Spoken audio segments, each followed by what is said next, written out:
gelek çîrokên berxwedaniya Kurdan di zindanên dewleta Tirka dagirker de hene. Ji wan jî berxwedana çalakiya rojiya mirinê ye.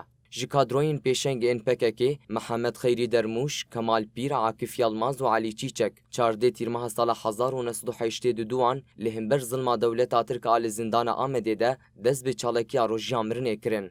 Herçi qas dewleta Tirk hewl dida ku vîna wan a tekoşînê bi awayên cuda bişkîne jî lê ew serpêkanîna armancên xwe heta ku gihiştin asta şehadetê bi biryar bûn.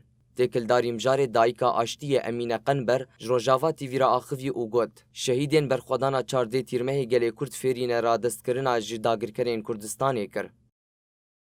بکردو به روزم برخدان کمال پیر هفته دو روزا برخدانیا خو کرد تسلیم کاری قبول نکرد هیرو لسر و اساسه ریخستنا ما مزند به برفرد به کس نکه ایرادو گله کرد بشکینه. هەروەها دایکا ئاشتیە شیرین محەممەد جی تەکەس کرد کو ئەوێ برحێ بەرخۆدانا چاردەی تیرمەهێ ڕێبەر ئاپۆ ئازاد بکن و هەرێمێن داگیرکری ڕزگار بکن.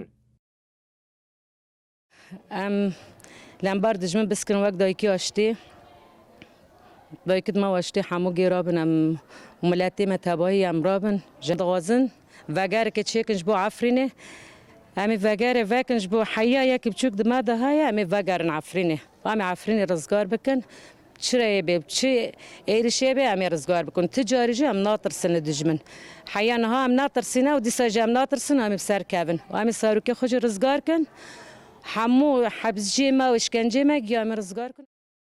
Berxwedêrên rojiya mirinê Kemal Pîr heftê Êlûnê, Mihemed Xeyrî Dermûş 12 Êlûnê, Akif Yalmaz 15 Êlûnê û Elî Çîçek jî 17 Êlûna 1982 wan şehîd bûn.